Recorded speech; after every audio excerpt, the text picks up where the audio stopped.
न पृथ्वी न जलम नागिर्णम वायुघोर्ण वा भवान अशा साक्षिणमात्मां चिदुरपम विदुम मुक्ते।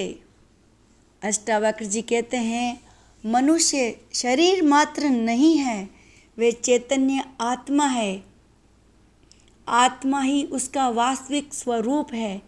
ये शरीर मन बुद्धि आदि उसके बंधु है जो उसके आदेशानुसार कार्य कर रहे हैं। ये चूंकि स्थूल है इसलिए इनका प्रत्यक्ष बोध होता है। आत्मा सूक्ष्म है जिसके ज्ञान के अभाव में ऐसी भ्रांति होती है कि मैं शरीर हूँ, यही अज्ञान है। अष्टावक्र जी इसी भ्रम का निवारण करने हेतु कहते हैं कि तू पृथ्वी जल अग्नि वायु आकाश इन 5 तत्वों से बना भौतिक शरीर नहीं है। ये 5 तत्व भौतिक है, अनित्य है, नष्ट होने वाले हैं। जब मृत्यु होगी तो ये नष्ट हो जाएंगे, किंतु तू फिर भी जीवित रहेगा। वे मृत्यु के बाद भी तू अपनी अगली यात्रा पर निकल जाएगा। ये शरीर तेरा वस्त्र मात्र है, तू इससे भिन्न है। तेरा शरीर भौतिक पदार्थों से बना है, तू घर नहीं है बल्कि उसमें रहने वाला मालिक है। तू उसमें निवास करने वाला साक्षी चैतन्य रूप है। संपूर्ण भौतिक जगत का आधार यही चैतन्य है। तू भी वही चैतन्य है। अपने को भौतिक शरीर समझने की जो तुझे अनेक जन्मों के अभ्यास के कारण भ्रांति हो गई है, उसे मिटाकर अपने को साक्षी चैतन्य स्वरूप जान, यही ज्ञान है। यदि तू उस समस्त दृश्य प्रपंच का साक्षी या दृष्टा बन जाता है तो तुझे आत्मबोध हो जाएगा। यही सूत्र है जिसे पकड़ने पर अन्य कोई साधना आवश्यक नहीं रह जाती। अष्टावक्र जी राजा जनक को आत्मबोध कराने के बाद मुक्ति के लिए कहते हैं। जो जनक का दूसरा प्रश्न है कि मुक्ति कैसे होती है।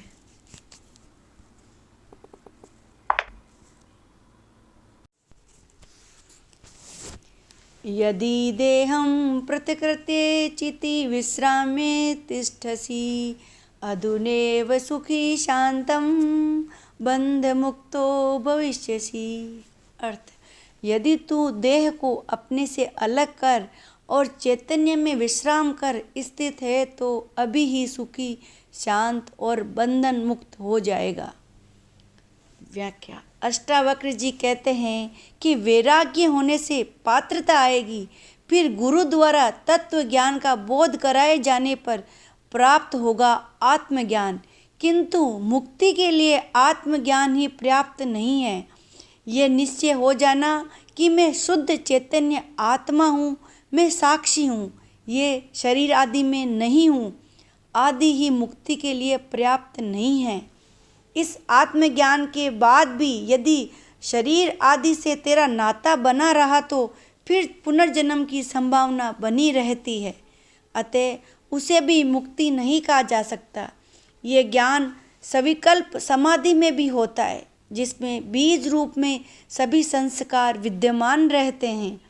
उचित वातावरण मिलने पर वे बीज फिर वृक्ष बन सकता है।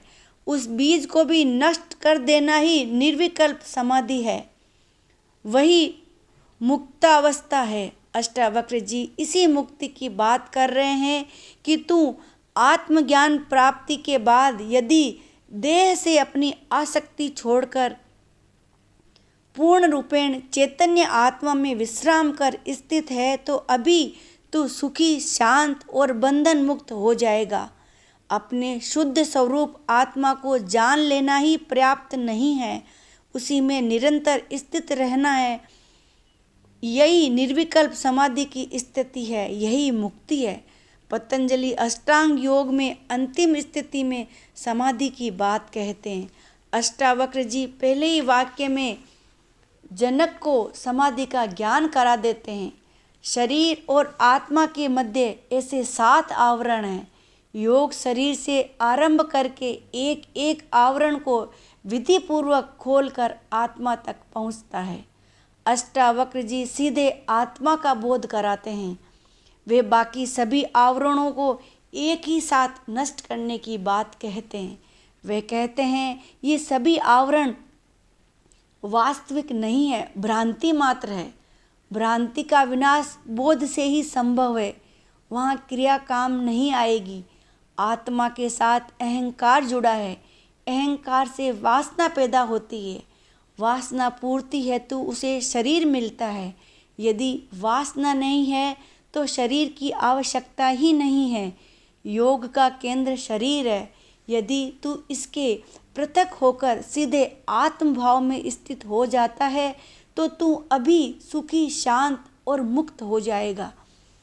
कितना हृदयग्रामी तथ्य है। अभी एक क्षण का भी विलंब नहीं होगा। ये वासनाएं, संस्कार, कर्म फल, कर्म भोग आदि कुछ भी बाधक नहीं है। केवल ऐसी स्थिति में स्थिर हो जाना ही पर्याप्त है। जैसे रस्सी में सांप का भ्रम हो जाने पर उसे प्रत्यक्ष देखने से ही वे भ्रम है, संशय मिट जाता है। इसी प्रकार कुछ कर्म कांड, जप तप, मंत्र साधना, हठ योग की क्रियाएं आदि नहीं करनी पड़ती।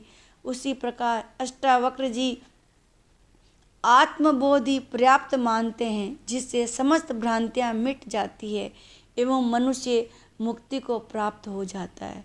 ये मुक्ति कोई स्थान विशेष नहीं है, न इसको प्राप्त करने के लिए कोई वैतरणी नदी पार करनी पड़ती है, बल्कि अपनी वास्तविक स्थिति को जान लेना जो प्रत्यक्ष दर्शन से ही संभव है। इसी से समस्त ग्रंथियां खुल जाती है। ये सभी ग्रंथियां अज्ञान की ही है। शिव गीता में भी कहा गया है, मोक्षस्य न ही वशिष्यति ने ग्राम्यांतरमेव वा अज्ञान हृदय ग्रंथियां नासो मोक्ष इति स्मृतम। अर्थात मोक्ष का किसी लोकांतर में, गृह या ग्राम में निवास नहीं है, किंतु अज्ञान रूपी हृदय ग्रंथि का नाश ही मोक्ष कहा जाता है। जो चैतन्य आत्मा में विश्राम कर ठहर गया वही मुक्त है। सभी कर्म शरीर व मन के हैं। जो शरीर और मन के प्रति आसक्ति रखता है उसी के कर्म बंधन का कारण बनते हैं। आत्मा का कोई बंधन नहीं है, वे कर्ता नहीं दृष्टा है। दृष्टा कभी कर्म बंधन में नहीं बंधता। ये सभी भोग, कर्म, अहंकार, लोभ आदि शरीर व मन के धर्म हैं, आत्मा के नहीं। जो अपने को आत्मा मानकर शरीर से अपना संबंध छोड़ देता है वे मुक्त ही है।